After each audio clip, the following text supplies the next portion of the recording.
नमस्कार दोस्तों। जन्म कुंडली में शिक्षा भाव, आखिर वे कौन से भाव हैं जो शिक्षा जातक की तय करते हैं? उन भावों में उपस्थित ग्रह कौन से हैं जो अच्छी शिक्षा को इंगित करते हैं?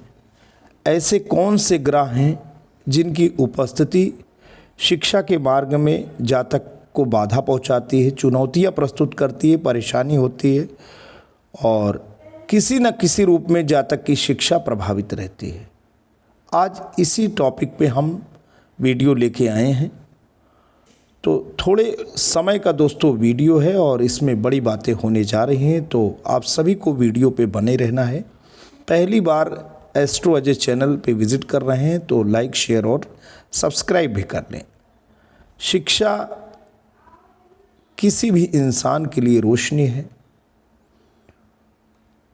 शिक्षा वो मार्ग है जहाँ से होकर के व्यक्ति शिखर पे जाता है, ऊंचाइयों को छूता है, समाज में अपना नाम करता है और साथ ही साथ पद प्रतिष्ठा और शोहरत को हासिल भी करता है। शिक्षा सरकार निःशुल्क और अनिवार्य भी दे रही है। निजी संस्थान भी हैं जो शिक्षा में तमाम सुख सुविधाएं प्रदान करके अच्छी खासी अभिभावकों से फीस लेते हैं। जो बड़े पैसे वाले हैं वो अपने बच्चों को वहाँ पे भेजते हैं और एक प्रकार का शिक्षा पे जो निवेश है हमेशा ही हितकारी होता है। तो आज हॉरोस्कोप के तहत कोई व्यक्ति शिक्षा ग्रहण करेगा या नहीं, ये बातें तय होंगी, क्योंकि बहुत अगर पैसे से शिक्षा खरीदी जाती तो बड़े घर के जो भी इंसान हैं बड़ी बड़ी डिग्री उनके हाथों में होती। लेकिन दोस्तों ऐसा नहीं होता है, प्रायः ऐसा नहीं पाया जाता है। उच्च शिक्षा जीवन में गंभीरता, शिक्षा के प्रति मान, शिक्षा के प्रति सम्मान और विद्या अध्ययन करना, ये बहुत कुछ जो आपने हॉरोस्कोप लेके आए हैं, जो कर्मों का जो सिलसिला आपके साथ पुनर्जन्म के साथ आया है, उसके माध्यम से भी तय होता है। आइए, कार्मिक बंधन में हम सभी बंधे हैं और जो हमारा हॉरोस्कोप है उसके माध्यम से हम जानते हैं कि जन्म कुंडली में शिक्षा के भाव कौन कौन से हैं। साथ ही साथ हम ये भी बातें करेंगे, 3 कुंडली का विश्लेषण भी आपके सामने प्रस्तुत करेंगे और तीनों कुंडली में आप देखेंगे एक ऐसा जातक है जिसकी शिक्षा उत्कृष्ट कोटि की है, एक दूसरा जातक है जिसकी शिक्षा उससे कम, लेकिन हम एक को अगर बेटर कहेंगे तो दूसरे को गुड कहेंगे, लेकिन तीसरा जो जातक है उसकी जो शिक्षा है वो गुड भी नहीं है, यानी बैड कंडीशन में है। 3 जातकों की शिक्षा व्यवस्था पे हम अपना विश्लेषण भी प्रस्तुत करेंगे। तो आइए दोस्तों आते हैं, बिना देर की पूरी बातें बताते हैं। जन्म कुंडली में शिक्षा का भाव ज्योतिष शास्त्र में विशेष महत्व रखता है। सामान्यतः शिक्षा और विद्या संबंधी जानकारी दूसरे, चौथे, 5वें और 9वें भाव से देखी जाती है। आइए इसे विस्तार से समझते हैं। दूसरा भाव धन और प्रारंभिक शिक्षा का है। दूसरा भाव किसका है दोस्तों? पैसे का और प्राइमरी एजुकेशन का। दूसरे भाव के जो कारक ग्रह हैं वो भगवान बुद्ध हैं। यह भाव प्रारंभिक शिक्षा, बच्चों की शिक्षा, पढ़ाई के शुरुआती अनुभव और बुद्धि का प्रतिनिधित्व करता है। दूसरे भाव में ग्रहों की स्थिति ये बताती है कि जातक की प्रारंभिक शिक्षा कैसी होगी और परिवार से मिलने वाली शिक्षा का लेवल स्तर क्या होगा। चौथा भाव स्नातक और मानसिक शिक्षा। इस भाव के कारक चंद्रमा हैं। यह भाव घर और मन की स्थिति से संबंधित है। ये भाव किससे संबंधित है?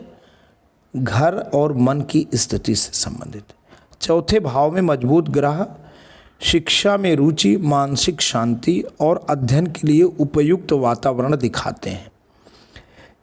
यदि यहाँ पे शनि या केतु ग्रह का दोष हो तो पढ़ाई में बाधाएं या मानसिक तनाव हो सकता है।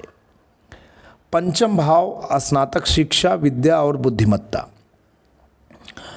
तो चौथा भाव आपका मानसिक शिक्षा का है, स्नातक का है। पंचम भाव स्नातक स्तर तक की शिक्षा का है, विद्या का है और बुद्धिमत्ता का है। इसके कारक जो ग्रह हैं वो बुध और गुरु हैं। दूसरे जो भाव हमने आपको बताया उसके कारक ग्रह बुध हैं, चौथे के चंद्रमा हैं और पांचवें के बुध और गुरु हैं। पंचम भाव में उच्च शिक्षा, अध्ययन में रुचि, विद्या और रचनात्मक बुद्धि का भाव है। पंचम भाव में गुरु होना विशेष रूप से विद्या में सफलता और अध्यापन की क्षमता को दिखाता है। यदि राहु या शनि यहाँ खराब स्थिति में हों तो उच्च शिक्षा में विलंब या कठिनाइयाँ आ सकती हैं। नवम भाव विद्या और उच्च शिक्षा का भाव है। कारक ग्रह इसके दोस्तों बृहस्पति हैं। नवम भाव उच्च शिक्षा, धर्म, दर्शन, विद्या और विदेशी अध्ययन का भाव है। यहाँ गुरु की शुभ स्थिति उच्च शिक्षा, ज्ञान और विद्वत्ता की ओर इशारा करती है। यदि नवम भाव में ग्रह दोष हों तो उच्च शिक्षा में बाधा या विदेश से शिक्षा में कठिनाई भी हो सकती है। संपूर्ण शिक्षा की कुंडली का अगर हम विश्लेषण करें तो शिक्षा की स्थिति जानने के लिए ग्रहों की स्थिति भी देखनी है, उनका योग और दृष्टि भी देखी जाती है। बुध बुद्धि और स्मरण शक्ति और गुरु विद्या और ज्ञान के विश्लेषण में महत्वपूर्ण है। शिक्षा में जो बाधाएं हम अक्सर देखते हैं शनि, राहु या केतु की दृष्टि और दोष से ही आती है। तो ये जो कुंडली है दोस्तों ये वृषभ लग्न के जातक की है।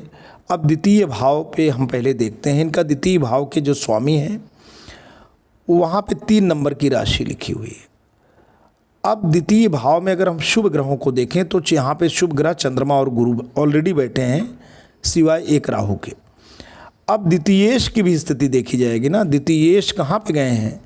द्वितीय भाव के स्वामी भाग्य भाव में चले गए हैं, नवम भाव में। तो यहाँ 3 और ये 6, पंचमेश और द्वितीयेश। देखिए द्वितीय भाव भी शिक्षा का है, पंचम भाव भी शिक्षा का है। दोनों शिक्षा के भाव के स्वामी उच्च शिक्षा में चले गए हैं। तीसरे और छठे के स्वामी भगवान बुध चले गए। अब हम चौथे भाव की बात करेंगे जो कि मानसिक जो शांति का भाव है, स्नातक तक की शिक्षा का भाव है। वहाँ के स्वामी भगवान सूर्य हैं। सूर्य भगवान स्वतः ही नवम भाव में चले गए हैं, शिक्षा के भाव में। तो आप सोच सकते हैं जातक की शिक्षा कितनी अच्छी हो सकती है, क्योंकि ये शिक्षा का भाव नवम उच्च शिक्षा का है ही, भाग्य का भाव है। पंचम भाव के स्वामी तो यहाँ पे गए हैं। अब बात आती है जो नवम भाव हम देखते हैं तो नवम और दशम। नवम भाव में 10 नंबर की राशि मकर राशि है, दशम भाव में 11 नंबर की राशि कुंभ राशि है। और जो नवमेश हैं यानी भाग्येश और कर्मेश, वो कितना सुंदर सुयोग है, भाग्येश और कर्मेश लग्न में चले गए। अब ये जो जातक हैं ये इस समय जातिका हैं, डॉक्टर MBBS का कोर्स कर रहे हैं और अब ये बहुत आगे इनको दोस्तों जाना है। आपने देखा कि ग्रह की स्थितियाँ कितना निर्धारण करते हैं। दूसरी कुंडली आपके सामने है। दूसरी कुंडली में मेष लग्न 1 नंबर की राशि से कुंडली ये शुरू हो रही है और मेष लग्न के जो ये लग्नेश हैं अष्टमेश भी हैं, 1 नंबर और 8 नंबर लग्नेश अष्टमेश। और ये लग्नेश चले कहाँ गए हैं? द्वादश भाव में चले गए हैं। तो द्वादश भाव में लग्नेश की उपस्थिति किस ग्रह के साथ है? केतु भगवान के साथ है। शुक्र भगवान 12 नंबर की राशि में अच्छा करते हैं, है ना। लेकिन यहाँ पे एक प्रकार से लग्न के साथ दोष बन रहा है, ठीक है। लेकिन हम यहाँ शिक्षा पे विचार कर रहे हैं, पहले हम उसी को समझ लें। तो दूसरे नंबर के भाव के स्वामी और 7वें नंबर के भाव के स्वामी द्वितीयेश और सप्तमेश शुक्र भगवान। अब देखना है कि शुक्र भगवान बैठे कहाँ हैं। ये द्वादश भाव में बैठे हैं, लेकिन शुक्र भगवान मीन नंबर की राशि में उच्च के होते हैं, ठीक है। तो इनका जो रिजल्ट होगा, जो इसका परिणाम होगा, मेष लगन की कुंडली में द्वितीयेश और सप्तमेश मार्केश होते हैं, तो ये मारक की भूमिका में रहते हैं। तो लेकिन यहाँ पे क्या है कि शुक्र जो है मीन राशि में अपना बेस्ट रिजल्ट देते हैं, तो इनका शिक्षा केतु के साथ है, तो प्राइमरी एजुकेशन इनका कुछ डिस्टर्ब रहेगा। लेकिन अगर इनके साथ हम आगे आए तो इनका जो गुरु हैं, यानी यहाँ पे स्नातक और मानसिक शिक्षा का जो भाव है, गुरु 4 नंबर की राशि में उच्च के होते हैं, कर्क राशि में बहुत बेस्ट रिजल्ट देते हैं। तो इनका मानसिक शांति भी रहेगी, स्नातक तक की शिक्षा भी अच्छी रहेगी। उसके बाद दोस्तों क्या है कि यहाँ पे चतुर्थेश पंचम भाव में जाकर के बली हो गए हैं चंद्रमा, और यहाँ पे केंद्र और त्रिकोण का संबंध भी बन रहा है, विष्णु लक्ष्मी राजयोग भी बन रहा है ना। तो इस स्थिति में इनका पंचम भाव भी मजबूत है।